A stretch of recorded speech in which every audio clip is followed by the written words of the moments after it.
território. Quando a Lenícia, na verdade, respondia ao anseio dela, precisa ler. Ela estava... Olá, estamos aqui mais uma vez com o nosso A Fortiori Cast. Estamos recebendo o apoio da Igreja Presbiteriana de Porto Canoa, sempre acompanhado, bem acompanhado, do José Barbosa. E hoje a gente conta com o entrevistado aqui, que é o Lizarbe Jerônimo do Nascimento. O Lizarbe, além de um amigo de longa data, é licenciado em música, licenciado em educação musical, esse é o nome, pela Faculdade de Música do Espírito Santo, a FAMES.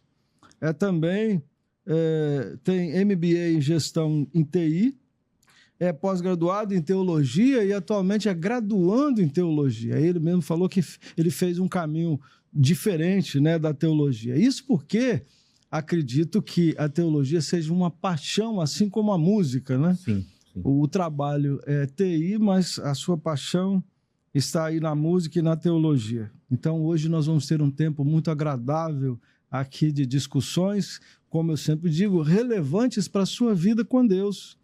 Ao final desse podcast, certamente você estará instigado a pensar sobre as coisas que valham a pena na sua vida com Deus. Não é isso, José Barbosa? Isso. Na verdade, assim, Lizarbe, você pode ficar bem à vontade para poder estar expondo aí, né, as suas ideias, seus pensamentos. A gente sempre tem uma conversa um pouquinho antes e a gente já deu para poder perceber aqui que casa muito aqui com o nosso pensar. A Fortiori é isso, é uma liberdade de pensamento, nós estamos presos ou vinculados a uma visão só. E aí, assim, eu queria que você contasse um pouquinho aí sobre sua história, né?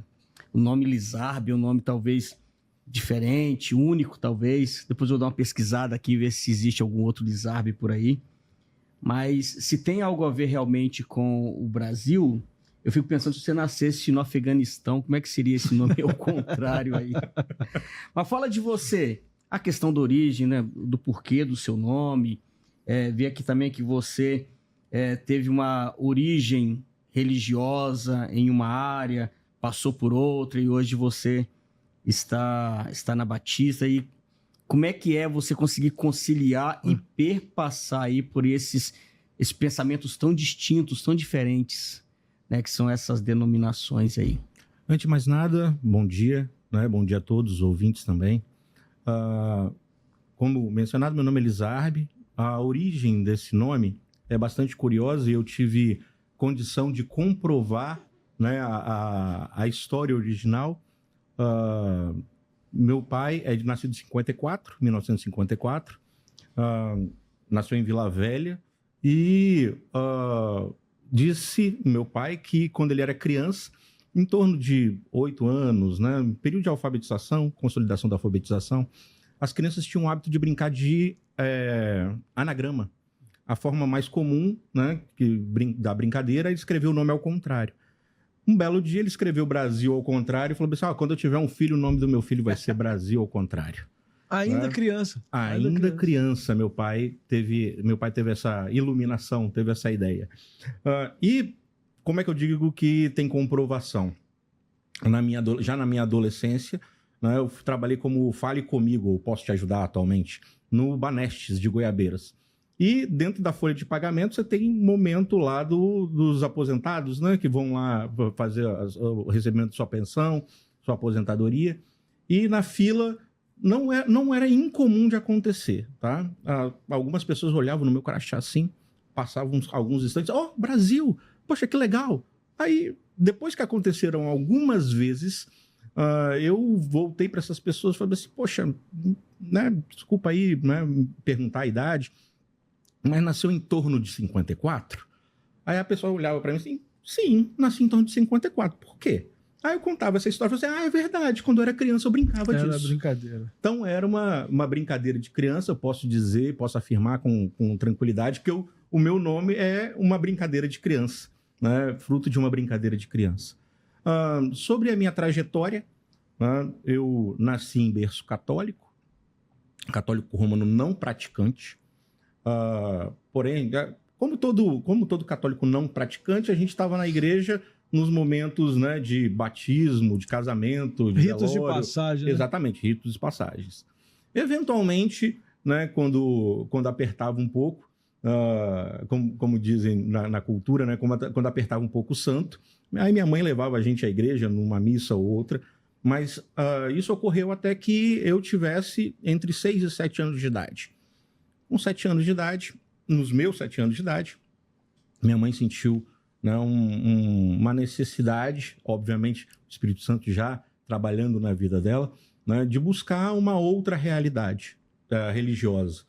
E nós estávamos buscando, minha mãe principalmente, buscando uma igreja, né, e na igreja a minha igreja mãe, que eu digo, né, que eu chamo, a Igreja Presbiteriana do bairro de Fátima, ali na Serra, minha mãe estava indo buscar a igreja Maranata, que fica na quadra de trás da Igreja Presbiteriana, porque o meu tio já era Maranata, né, o irmão dela. Então, nós chegamos lá no horário que seria um horário, né, da missa, e nesse horário a igreja Maranata estava fechada. Porém, a presbiteriana na quadra da frente estava aberta. Lá nós entramos, né, e ficamos por longos anos. Meus pais, inclusive, ainda estão lá. Minha irmã, com a família dela, também estão lá. E eu, né, saí da presbiteriana após ter casado com a Ana Carolina dos Santos Martins, minha esposa. Ela, né, já não estava... Ela me acompanhou um bom tempo na presbiteriana, mas já não estava mais tão confortável por questões litúrgicas, e a gente pode depois tratar esse assunto também. Gosto muito do que a gente conversava antes. A gente falava de eclesiologia. Outro assunto que também me chama muita atenção é liturgia, né, manifestação de culto. E aí nós decidimos, né, ela voltar para a Batista e eu ir para a Batista. A única exigência, se é que eu posso falar assim, que eu fiz a ela é que nós buscássemos uma Batista em que o púlpito fosse um púlpito reformado. O que é hoje não, em 2024, não tanto mais, é um desafio encontrar um púlpito reformado na Igreja Batista. Mas, há algum tempo atrás, era um desafio um pouco maior encontrar um púlpito genuinamente reformado. Nós encontramos a Igreja Batista Central de Vitória, que fica próximo ao Parque Moscoso. Nós estivemos lá por um tempo, até que nasceu a nossa primeira filha, a Elis, e a gente viu a necessidade de buscar uma igreja com mais estrutura infantil. Né? Apesar de a Igreja Batista Central de Vitória ser uma igreja maravilhosa, teologicamente falando, né? Nós flexibilizamos um pouco essa questão de púlpito, não que não tenha, muito pelo contrário, tem palavra bastante bíblica, né, no novo púlpito da primeira Igreja Batista de Vitória, mas a estrutura infantil era mais elaborada, era mais rica, né, como ainda é inclusive um grande centro de referência de educação infantil, né, de ministério infantil. Então nós migramos para a primeira Igreja Batista de Vitória, que nós estamos lá já há quase 8 anos. Essa foi a trajetória. Isso aí. E pensando então já em igreja, né, a gente tem o aparecimento de igrejas nos últimos anos, e mais recentemente as tais paredes pretas, né? Igrejas da parede preta. Mas temos outras que surgiram com esse mesmo viés aí, com esse mesmo pano de fundo, no sentido de criar um ambiente que identificasse mais com a pessoa. E você está dizendo dessa identidade que você buscou, né? Mas com uma visão mais saudável, porque você buscava ortodoxia. Existe uma editora evangélica conservadora que trabalhou muito por isso, né? Num congresso que eles têm anual, por trazer teologia reformada e trazer com esse intuito de formar igrejas de forma ortodoxa, né? De forma reformada, de maneira reformada. Então, como é que você tem visto, pensado a respeito desse aparecimento de novas igrejas, não com o intuito de uma reforma na doutrina, mas às vezes elas aparecem mais no intuito de ganhar membros mesmo, de crescer, né? De crescer. Às vezes com um pouco de magia, né? Um pensamento mágico do evangelho, né? Então em busca de milagres, algumas coisas, mas às vezes não, às vezes é uma prancha no púlpito, é uma parede pintada de diferente, é uma liturgia que apresenta elementos diferentes. Como é que você está vendo isso tudo, pensando isso tudo, Luiz Arbe? Deixa eu dar alguns passos atrás para chegar na resposta a essa pergunta de forma mais objetiva. Sim.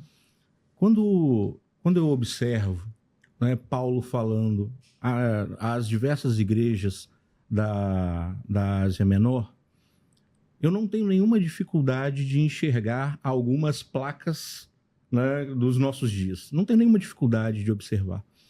A gente olha para Coríntios e vê claramente a maioria das nossas igrejas pentecostais e neopentecostais, né? A gente olha para Tessalônica, olha para Filipos, e a gente vai observando as características que Paulo elenca nas suas cartas, as problemáticas, as orientações, as palavras de encorajamento, né? E eu vejo com alguma clareza as nossas denominações refletidas lá. Agora vamos dar um salto para cá, né? Porque, obviamente, isso foi um anacronismo proposital. Hoje, eu vejo que nós estamos de alguma forma bastante cíclica, por mais que a gente tenha um pouco de ojeriza, né, de história, ou um pouco de ojeriza de se identificar com o passado, mas a gente está repetindo exatamente as mesmas coisas que já se resolvem na Bíblia no passado.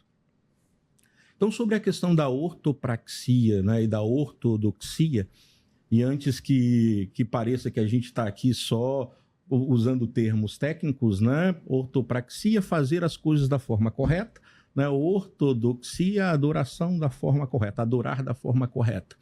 Deus estipula, né, talvez não de uma forma literal, talvez não de uma forma sistematizada e enrijecida, mas ele propõe para nós no Novo Testamento alguns elementos culticos que eventualmente a gente ignora quando a gente observa, faz a devida observância da palavra. Então eu não vejo nenhuma dificuldade na tentativa humana da inventividade, da criatividade, até mesmo porque isso está dentro, né, daquilo que nós herdamos de Deus pela Imago Dei. Isso Deus nos deu, isso é nosso, isso é natural do ser humano, porque Deus é um Deus inventivo, Deus é um Deus criativo, né, e isso não nos foi usurpado na queda. Porém, a gente não pode perder de vista também que isso foi corrompido, foi deturpado na queda. Então, o que nos cabe é voltar para os nossos olhos para a palavra, né, e identificarmos através da palavra aquilo que de fato glorifica e o que não glorifica, né, o que edifica e o que não edifica. Até mesmo porque eu tenho uma visão, talvez reducionista, de que se nós pararmos para cultuar a Deus, né, conforme os seus critérios, e talvez até observando um pouquinho mais o que ele estabeleceu no Antigo Testamento, não necessariamente as questões rituais do Antigo Testamento, mas os princípios de adoração do Antigo Testamento, talvez os nossos cultos fossem um pouco até menores, e nos desse uma liberdade maior para sermos crentes no momento de festa. Menores em tempo. Em tempo de duração. Porque se a gente para pensar que o povo de Israel, né, o povo hebreu, judeu, eles tinham uma vida teocrática, era Deus que governava esse povo, o modo de pensar, a visão de mundo, a cosmovisão, como se usa hoje a palavra, do judeu e do hebreu, né, era um pensamento de que a vida dele de fato era um culto. E isso não é algo que mudou no Novo Testamento, muito pelo contrário, isso foi reforçado. Essa ideia foi reforçada no Novo Testamento. Então, eu penso que se a gente aprender a ser crente, de fato, ser salvo de fato, fora do ambiente de culto, a gente não precisa enxertar cultura no culto. A gente pode adorar a Deus conforme Ele quer e viver as nossas festividades, viver as nossas relações, viver o nosso trabalho, viver todas as outras coisas fora do culto. Então, para que não fazendo uma crítica, porque isso é um adereço, né, material que, para mim, não ofende e nem enaltece. Mas a prancha, né, no lugar do púlpito, para mim, vira apenas um elemento cultural dispensável. Por quê? Porque eu posso colocar que eu sou descolado, posso dizer que eu sou tudo mais na minha vida. E isso também glorifica a Deus, né? Fora o fato que essa prancha, numa cidade que não é litorânea, também perde sentido, né? Total.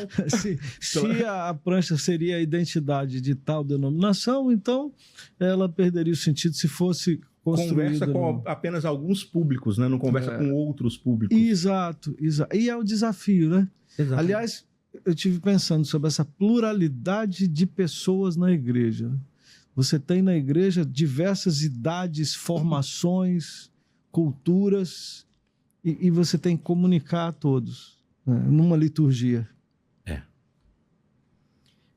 Acaba que isso é um desafio e a gente acaba entrando num problema que talvez também é uma discussão muito calorosa aqui na nossa denominação, né, na IPB, que é o princípio regulador do culto, né? Então, assim, o que é realmente elemento de culto, o que não é?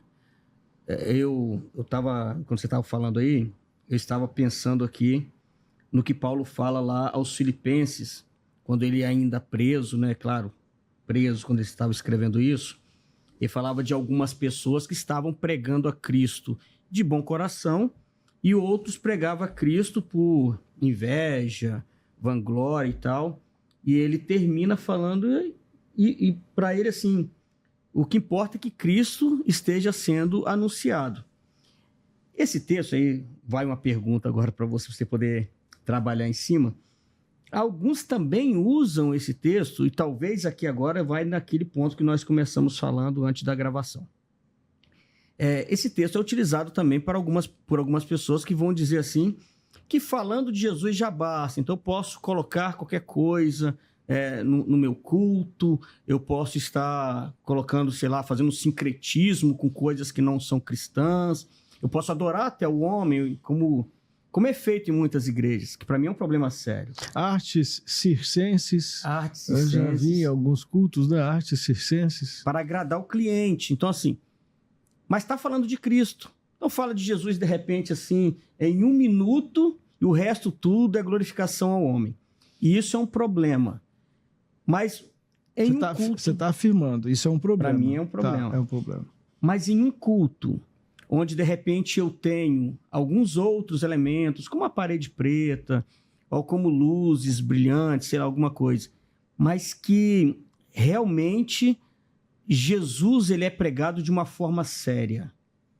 Isso, para mim, é algo que deveria ser levado, ou deve ser levado em consideração como um culto a Deus. Alguém utiliza um elemento para poder atrair as pessoas, a prancha, por exemplo, para poder atrair uma galera, ou de repente vai ter no louvor um funk, alguma coisa, se o ambiente realmente colabora para isso, mas ali, na hora de pregar a palavra, na letra da música, tem Jesus. Isso realmente tem alguma relevância aí no seu pensar? Que é um problema que nós temos hoje, né? Muitas igrejas até têm uma ortodoxia aparente, mas Jesus está fora. Tem nada de Jesus ali. É o que eu entendo, né? Já até usei a expressão momentos atrás e vou reafirmar. Nós temos dois grandes problemas, né, de forma vetorial. Na verdade, é um problema que se manifesta de forma vetorial em dois grandes extremos. Que é uma ponta, a gente tem a falta total de ortodoxia. Do outro lado, nós temos a ortodoxia morta. O que Paulo também já trata muitas vezes em muitas das cartas. Também acontece na carta aos Hebreus, que não é necessariamente de Paulo, né? Não se sabe a autoria. A gente acha que é, né? A gente acha que é. Eu tenho sempre a volição, tenho a vontade, assim, em algum momento, dizer, a carta de Paulo aos Hebreus. Mas, enfim, isso não é esse o ponto aqui. Mas a Bíblia nos mostra amplamente que os hebreus, eles queriam se manter usuários e observadores da lei, mas Jesus, até mesmo os apóstolos, nunca reclamaram da lei. Esse nunca foi o problema. Afinal de contas, a lei é boa, né? Jesus afirmou que a lei é boa. Não há nenhuma dificuldade quanto à existência da lei, à observância da lei, à prática da lei. Os que querem praticar a lei, que pratiquem tranquilamente. Só não esquecer de um pequeno detalhe. Quem salva é Cristo, né? Ele veio para cumprir a lei, né? E não para revogá-la. Então não há nenhuma dificuldade em a gente permanecer nas observâncias do século XVIII, do século XVII, do século XVIII, né? Nas tradições reformadas. Não há nenhuma dificuldade a gente permanecer na observância daqueles documentos confessionais, até mesmo porque, no meu entendimento, Deus levantou aqueles homens exatamente para auxiliar a igreja naqueles respectivos momentos, para as dificuldades que eles tinham de interpretar e de viver e colocar a Bíblia em prática, né, no seu dia a dia.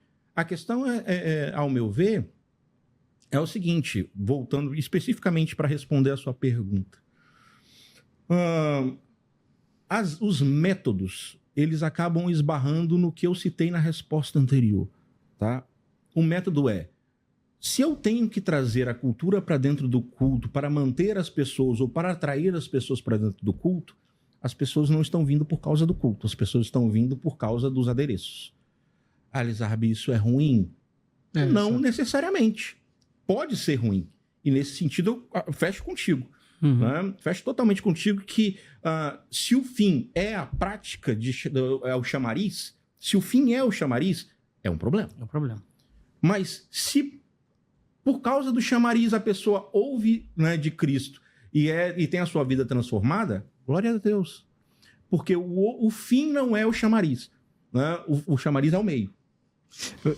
Eu lembrei agora, eu sempre faço essa comparação, mas a gente tem a mudança das embalagens, mas nós não podemos abrir mão da qualidade do produto que está embalado, né? Então, quando eu era criança, tinha um macarrão que chamava Periquito. Você lembra dessa marca, não? Rapaz, uma embalagem feia, que era uma embalagem de papel, de papel verde, era uma tinta verde em quase toda a embalagem, e tinha um círculo com um periquito mal desenhado, horrível a imagem do periquito. O macarrão era bom. Eu vi nem na internet o negócio. Rapaz, hoje você tem embalagens magníficas de biscoito recheado. É um troço que faz mal, né? Faz mal para a saúde, a gente sabe. O recheio do biscoito faz muito mal à saúde. E a embalagem é marcante, né? Nos salta aos olhos. Embalagem de tudo. Então, se a gente está falando aí de igrejas, dessa tentativa de atualização das igrejas para que atraia principalmente esse público mais jovem, os adolescentes, os jovens e tal. E a dificuldade, né, Lizarbe, dos mais velhos para lidar com essas mudanças. Mudanças na musicalidade, e aí a gente perde muita qualidade, né? Porque tem uma produção gospel que não preza muito pela qualidade teológica, como a gente tinha nos anos 80, nos anos 70, até anos 90, né? E isso é uma perda também. Eu sou bastante suspeito para falar sobre o assunto, né? A minha primeira formação, né, é licenciatura em educação musical. Venho aí desde os 7 anos de idade estudando música, pianista, né? Por causa das demandas da igreja hoje, multi-instrumentista. A gente serve onde é necessário, mas o que é essencial é exatamente a produção textual. e nós temos visto uma galera aí bastante debruçada nas questões técnicas de performance instrumental, de performance musical, e não vejo a mesma dedicação na performance literária. Não tenho visto irmãos dedicados aí para a faculdade, estudar letras, né?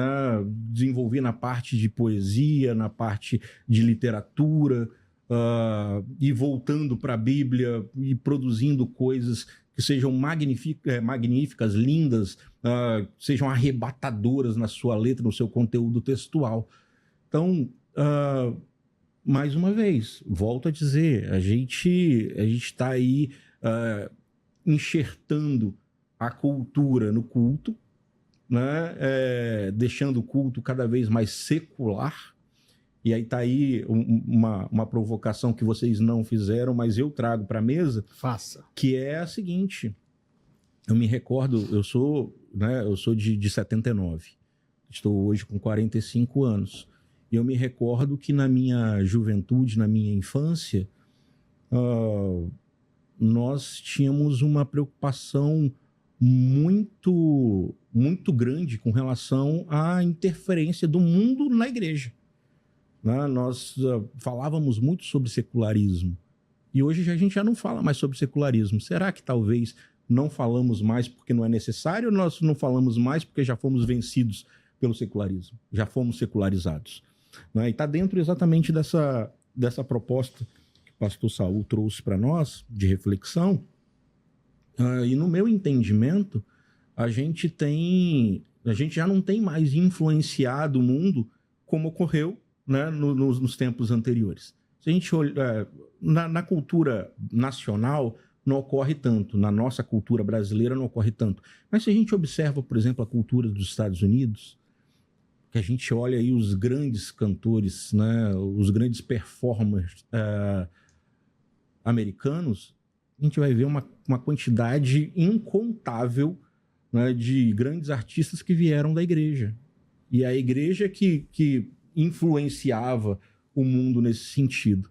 Aqui no Brasil, o que a gente faz é pega tudo que funciona, traz para dentro do culto, porque assim a gente atrai as pessoas. Deixa eu pedir, talvez isso vai contribuir também. Conceitua secularismo. Porque eu vi pela forma de dizer que secularismo seria a relação com a cultura. Mas defina melhor isso aí para a gente. De uma forma mais simplista seria isso. Trazer, né, o conceito do mundo, a prática do mundo para dentro do que deveria ser estritamente sacro. De uma forma bem simplista, secularismo seria isso. Não é somente isso, que deixar muito claro para vocês, não é somente isso. Mas para a gente tangenciar o assunto, é basicamente isso, a gente trazer da cultura para dentro do sacro, sem a gente fazer a conversão, a necessária conversão, e que fique também muito claro, fazer a conversão não é dar o carimbo gospel. Porque hoje tem motel gospel, tem sexy shop gospel, né? Tem de tudo com selo gospel. A gente coloca gospel e está santificado, porque a gente colocou o selo. Não é disso que eu estou falando.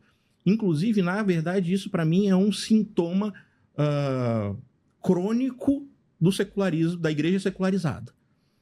A igreja que não faz mais distinção entre, ou usa o bom senso para fazer a distinção daquilo que glorifica a Deus e aquilo que alegra o nosso coração dentro da manifestação cultural. Existe uma necessidade também de santificar o que é secular ou o que é cultural, né? Eu fui, inclusive, instigado pelo José e outras pessoas da nossa igreja a pensar isso, né? A diferença de celebrar o Natal e de celebrar o Ano Novo. Porque o Natal está no calendário litúrgico comum, né? O Ano Novo não. Então, há uma necessidade de santificar o dia 31. Parece que para tirar os crentes de irem para a beira da praia ver os fogos ou fazer qualquer outro tipo de atividade, vamos fazer um culto dia 31. E aí, porque para mim, assim, dia 31 e dia 1º são dias como qualquer outro. É só a contagem do tempo aí. Então vamos fazer o seguinte, vamos virar o dia 31 de joelhos. Então, faltando poucos segundos, vamos nos ajoelhar, vamos fazer a oração. Dessa forma, teremos um ano melhor. A gente vai ter um ano melhor porque Deus é bom para nós, Deus é misericordioso. Vamos ter um ano melhor porque a gente vai trabalhar muito.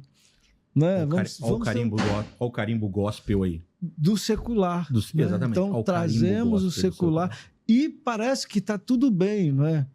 E na verdade, eu não vejo dificuldade em fazer um culto no dia 31. Não vejo dificuldade. O problema é a crença na magia. E aí eu ousei até dizer assim, nós corremos o risco de estar fazendo a mesma coisa das pessoas na beira do mar, jogando oferendas às outras divindades. Né? Só que nós estamos crendo na mesma mágica. Então, alguma coisa que eu vou fazer aqui nessa noite especial é que vai me dar um ano melhor. Indiretamente, o Senhor me provocou a falar sobre um assunto que eu acho bastante caro, né, nesses momentos, mas a gente não tem tratado. Idolatria. Idolatria no meio protestante, evangélico, é um assunto tão sério e tão negligenciado, a gente pouco fala sobre idolatria.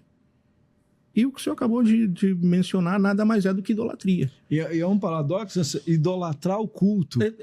O culto que é serviço de adoração, né? Liturgia é serviço, né? Eu numa conversa com um amigo,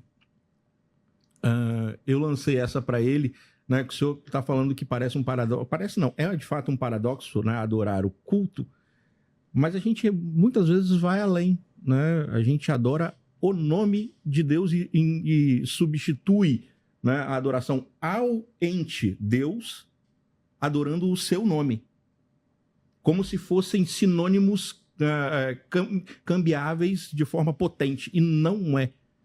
Né? Adorar a Deus não é adorar o nome de Deus, por mais que o nome de Deus deva ser elevado para a sua glória, para a exaltação da sua glória.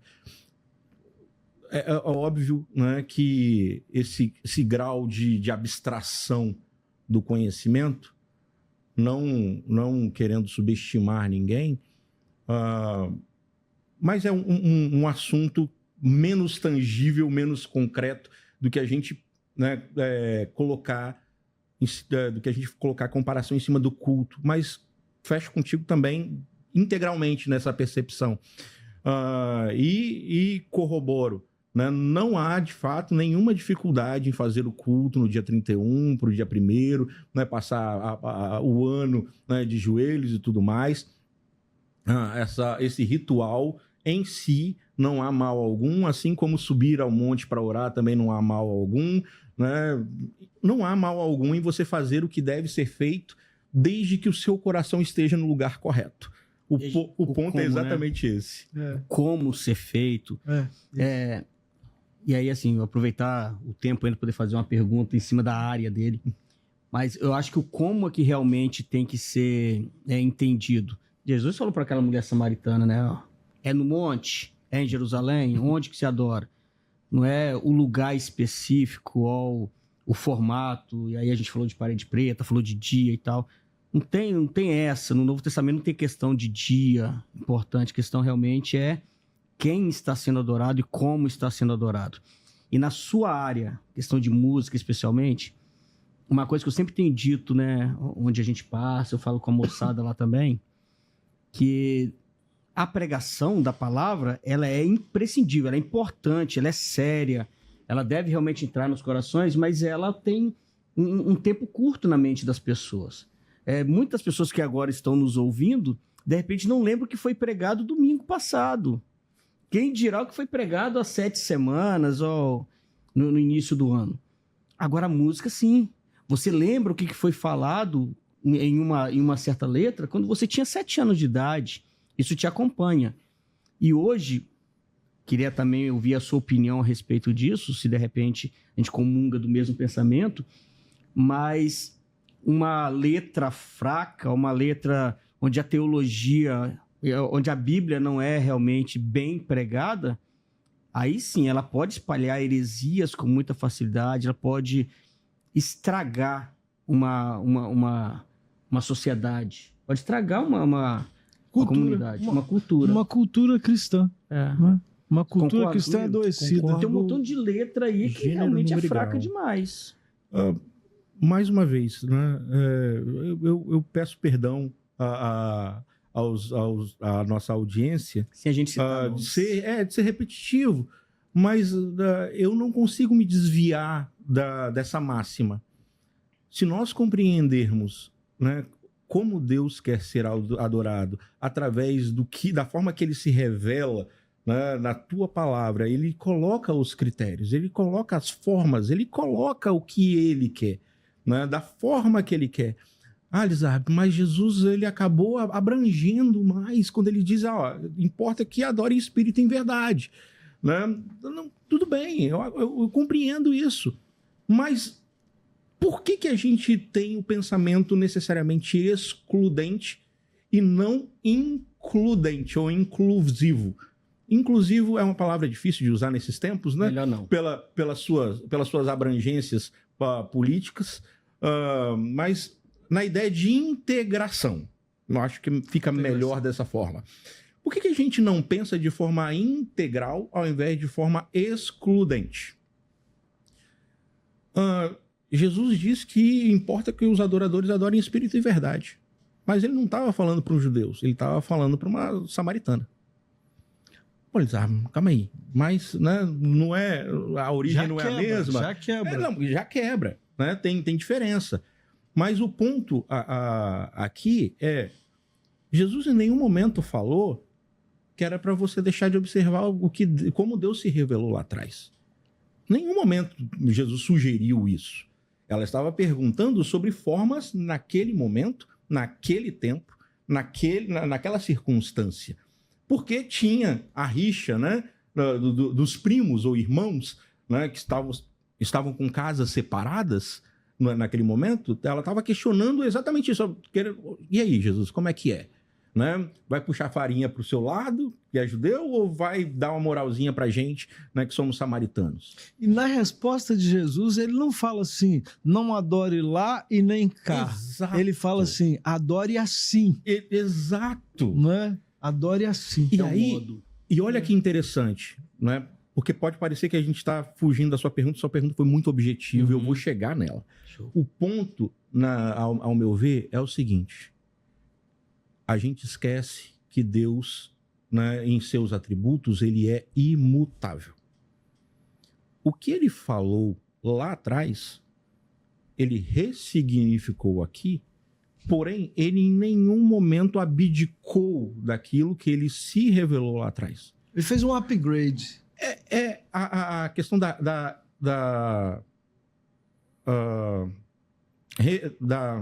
revelação progressiva, né? Ele, na verdade, fez um upgrade daquilo que ele já havia se manifestado lá atrás. As bases. Estou fechado mais uma vez contigo nesse pensamento. Hoje, qual é a nossa dificuldade, qual é o nosso problema em relação à produção artística? Não vou ficar só na música, não. Tá? Vou abranger. Mais uma vez, nós precisamos nos relacionar com a cultura. Mas precisamos nos relacionar com a cultura com a nossa nova identidade de salvos. Né? Então, eu não preciso copiar a cultura para cultuar, para interagir com a cultura aos olhos de Deus. Eu preciso que a cultura seja transformada tal qual eu fui transformado. Então, eu tenho o texto, eu sou péssimo de lembrar de endereços específicos, mas tem, se não me falha a memória, em Efésios que Paulo fala: aquele que roubava, não roube mais. Né? De outra maneira, trabalhe para o seu sustento e abençoar aqueles que estão à sua volta, em paráfrase. Uhum. O que esse texto fala para mim a respeito de conduta de vida, né, de santificação, processo de santificação? Não basta que eu pare de pecar. Qual é o pecado? O roubo. E aí, o parar de pecar não é o suficiente. Não é o suficiente. Então, às vezes, a gente luta, né, contra o pecado e tudo mais. Quando a gente deixa de pecar naquele ponto, a gente fala assim, glória a Deus. Glória a Deus. Conquistei o parar de pecar. E a gente não coloca nada no lugar. E não existe vácuo de poder. Né? A gente milita entre a carne e o espírito. Então, ele continua. Por outro lado, trabalhe. Então, o que a gente aprende aqui que o contrário, né, do pecado, do roubo, é trabalho. Então, eu preciso deixar de pecar, eu preciso substituir aquele pecado por algo que glorifique a Deus para a minha bênção, o meu sustento, e abençoar por eco, né, dessa transformação, abençoar os outros. Nesse sentido, o que eu falo a respeito da cultura, de uma forma geral, manifestação artística, todas as vezes que alguém da área artística vem conversar comigo, eu viro para as pessoas e falo o seguinte: seja melhor do que o mercado. Seja sempre melhor do que o mercado. Não corra atrás, né, não corra atrás das tendências de mercado. Seja a tendência de mercado. Se você é pintor, se você é músico, se você é das artes dramáticas, se é das artes plásticas, seja tendência, seja trend topic. Por que disso? Se a gente observar, por exemplo, a Idade Média, a produção artística, pelo menos a majoritária que perpetuou, estava na mão da igreja. Né? Estava na mão da igreja. E a gente olha hoje para essas coisas e fala assim, poxa, isso é alta cultura, né? A gente consome isso como alta cultura. Por quê? Porque há dedicação, há talento, há investimento, há desenvolvimento em cima daquilo. O que nos falta para a gente retomar, né, essa postura de que eu preciso de fato ser ponta de lança? E aí, para vir para o âmago da pergunta, mais uma vez, eu acho que não falta qualidade técnica, musical, instrumental nas nossas igrejas. Nós estamos top em produção artística, né, musical. O que nos falta é dedicação no que é importante, que é o nosso conteúdo. Qual é a mensagem que a gente tem que levar? E eu vou dar um passo além disso. Se a gente para observar, né, as manifestações religiosas da cultura, a gente vai observar com alguma clareza que os ímpios, eles colocam nas suas letras elementos da sua religiosidade. Sem nenhuma dificuldade. Se a gente olha no samba, né, de uma forma geral, majoritariamente o que está lá são, né, elementos das matrizes afro, da religiosidade afro. Uma confissão de fé, né? Algumas vezes literal, palavras culticas dentro das suas letras. Exato. Não há nenhuma dificuldade nisso, que a cultura está aí consumindo, né, vende amplamente, toca nos streams amplamente, está todo mundo consumindo.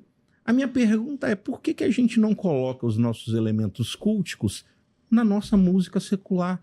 Por que tudo tem que ser necessariamente para dentro das quatro paredes do templo? Né? Por que a gente não pode fazer música? Por que a gente não pode fazer artes plásticas?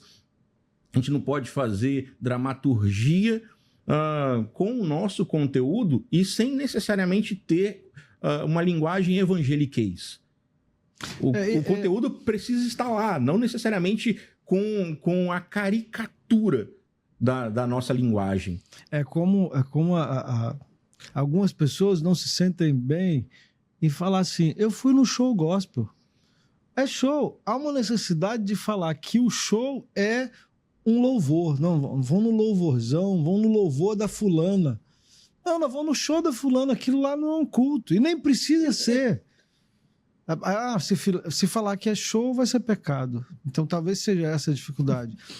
Uma outra vertente seria dizer assim, na hora de produzir algo de qualidade, as pessoas diziam, eu lembro de ter ouvido isso muitas vezes, eu não preparei bem aqui e tal, mas é para Deus, né?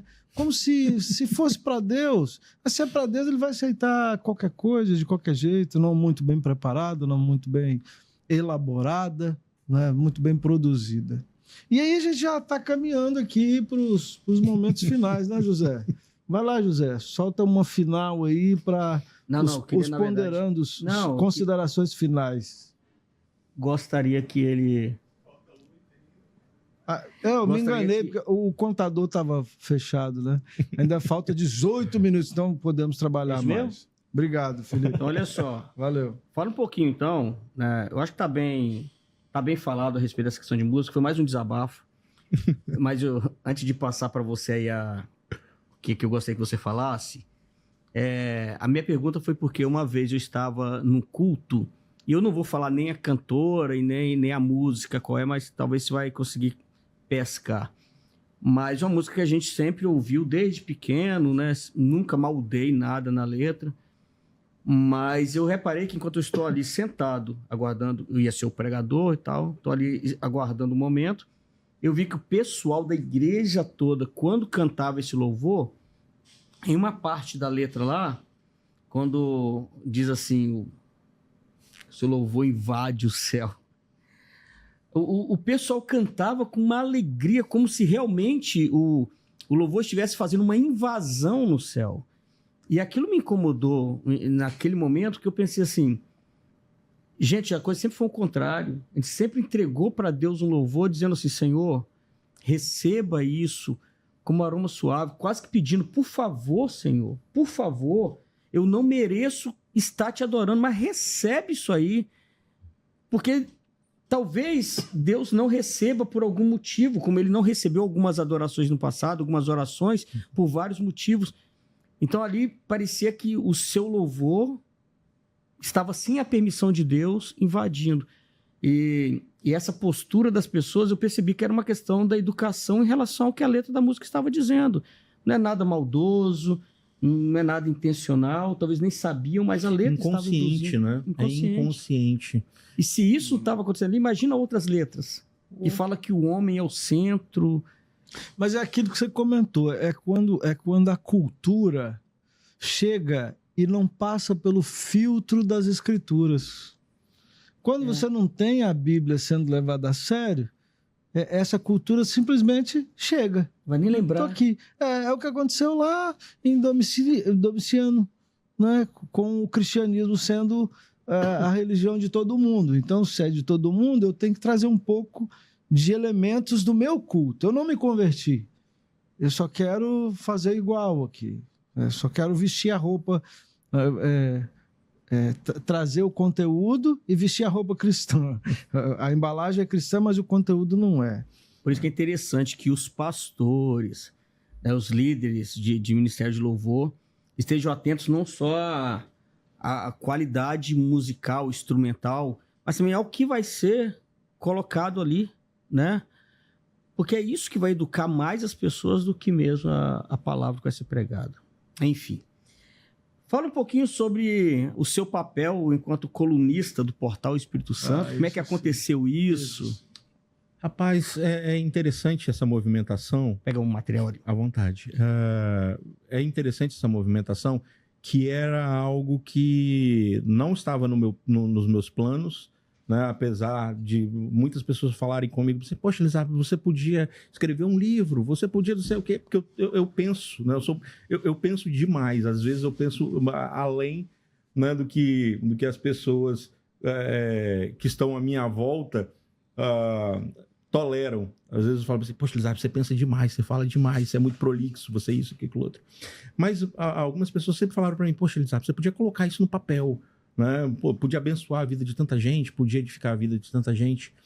Até que, né, no ano passado, um irmão da PIB Vitória, Gustavo Gouveia, né, Guga Gouveia, que inclusive é a pessoa que trabalha no Portal ES hoje, ele que é a pessoa que faz a curadoria, né, dessa seção do portal, que é Fé Pública. Ele é da PIB Vitória, Primeira Igreja Batista de Vitória, e ele chegou para mim e falou assim, irmão, nós temos lá a coluna no Fé Pública, né? Poxa, eu acho que você poderia escrever um artigo para nós, uma crônica. Aí eu falei assim, poxa, Guga, não tenho, né, esse traquejo, nunca fiz. Eu falei, não, é tranquilo, escreve, só sistematiza. Eu sei que você fala bem, eu sei que você escreve bem, né? Então, vamos fazer uma tentativa. Escolhe um tema, né? E eu falei assim, poxa, mas alguma coisa específica, algum assunto direcionado? Ele, não, nada específico, só escreve alguma coisa que Deus colocar no teu coração, que seja, a única coisa que ele me disse é a seguinte, que tenha algum cunho de prático, né? Que as pessoas leiam, entendam e que aquilo tenha alguma praticidade, algum efeito prático na vida das pessoas. E como eu já fujo, né, dos jargões do evangeliquez e tudo mais, eu tento conversar com a cultura na linguagem da cultura, porém usando os nossos elementos de princípios, de fé, de comportamento e tudo mais. E aí eu escrevi o primeiro, né, ele, poxa, legal, eu escrevi o segundo, ele, poxa, legal, e desde então tenho escrito. Os últimos textos que eu escrevi para o Fé Pública foi uma coisa que Deus colocou, de um tema que Deus colocou no meu coração. Hoje, olhando para trás, eu falo assim, poxa, um pouquinho pancada da minha cabeça, né, ter aceitado esse desafio, mas Deus encaminhou nesse sentido, que foi o Entendes o que Crês.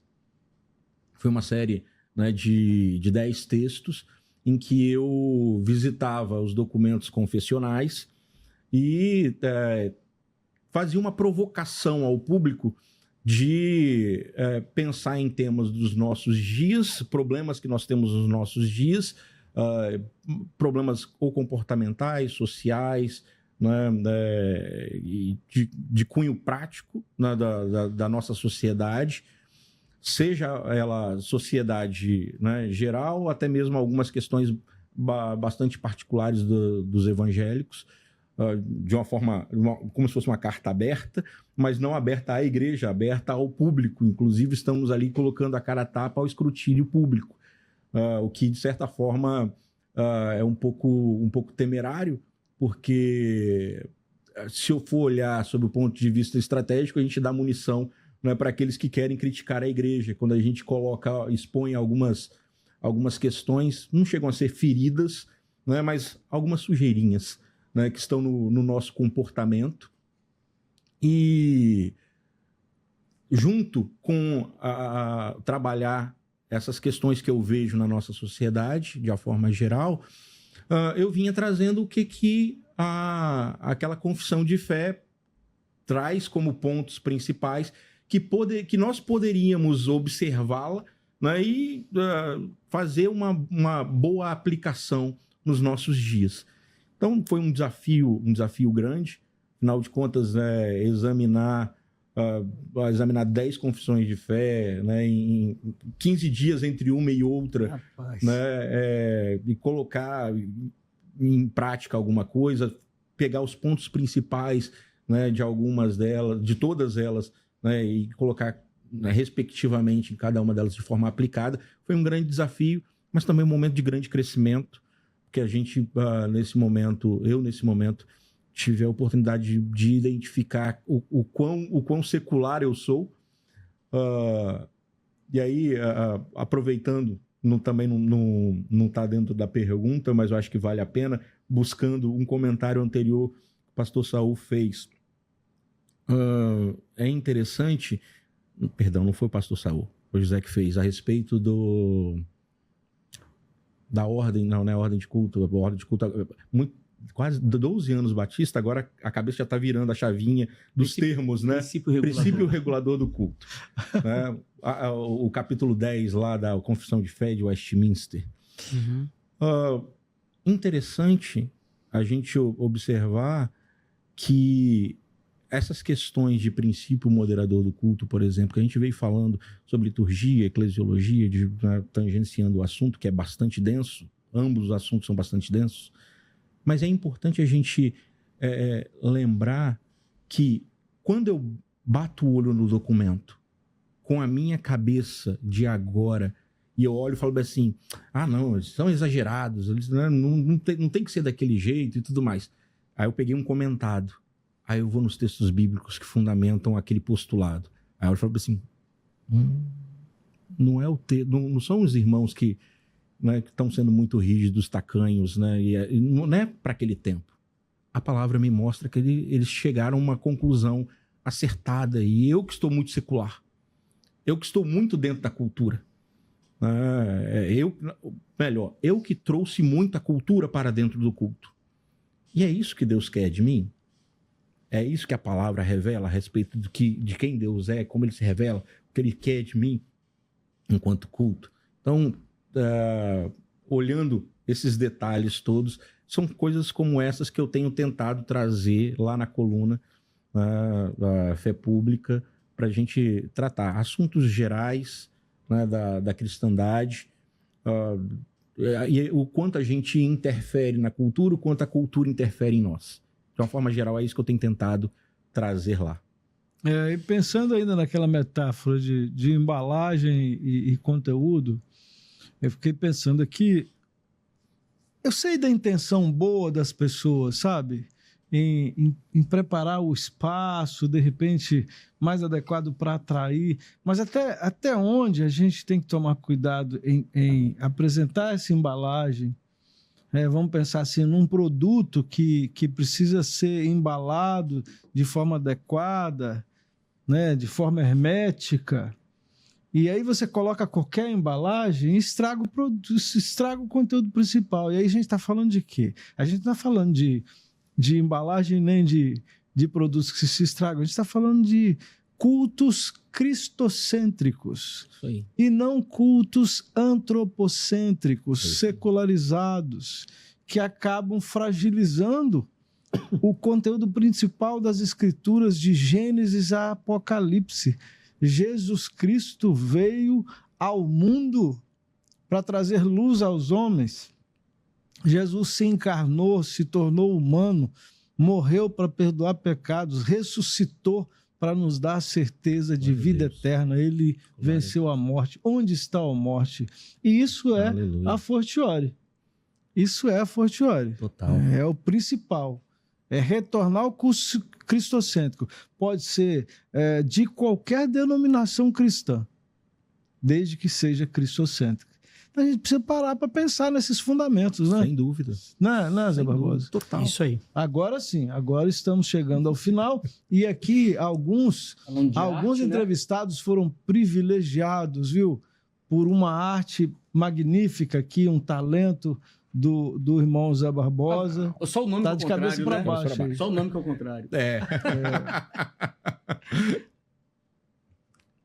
Uma Olha, singela homenagem nossa. Você ainda estava com barba, né? Uma forma querida de agradecer aí o Lizarbe pela sua prontidão, né? Tão logo no convite lá atrás, eu falei, olha, vou te convidar, ele já se prontificou, já se organizou aí na atividade profissional dele para estar aqui conosco fazendo essa gravação. Muito Uma obrigado expressão mesmo. que eu aprendi com o Senhor, né? A grande dificuldade, conciliação de agendas. Né? Cerca de quase 15 anos atrás, eu ouvi essa expressão e ela encontrou lugar no meu coração. A ciência diz, né, que o mal do século seria a depressão e tudo mais. O senhor falou assim, não vai ser. Vai ser também, mas o mal do século vai ser conciliação de agendas. E nosso tempo está cada vez mais apertado. E eu agradeço mais uma vez o convite, né, mas essa palavra ficou no meu coração. E eu tenho tentado sempre conciliar, flexibilizar minha agenda para atender as pessoas, priorizar as pessoas, a agenda. Então, eu quero crer que isso vai ser para edificação, essa discussão. Muitas coisas que nós deixamos, as pontas que nós deixamos soltas de forma proposital e intencional, para que a gente pense e continue discutindo esses assuntos. Né? Então, obrigado pelo convite. Agradeço o Zé Barbosa também, que se organizou na sua agenda, na correria aí, hoje de manhã. Agradeço a você que sempre está acessando aqui os nossos vídeos. Então, vou falar aquele negócio que geralmente eles falam no começo e eu não consigo lembrar no começo, né? Faz a sua inscrição no nosso canal, dá o joinha lá. Curte, compartilha, se inscreva. Ativa o sininho. Pergunte se quiser, ativa o sininho. Para receber as notificações. É isso aí. Um beijo para você, um abraço e fica com Deus. Tchau, pessoal. Tchau, tchau. Até mais. Obrigado. Dório, Quando a ele Luísa, precisa na verdade, respondia ao anseio dela, ele precisa ler, ele precisa ler. Apoiado por igreja Ela estava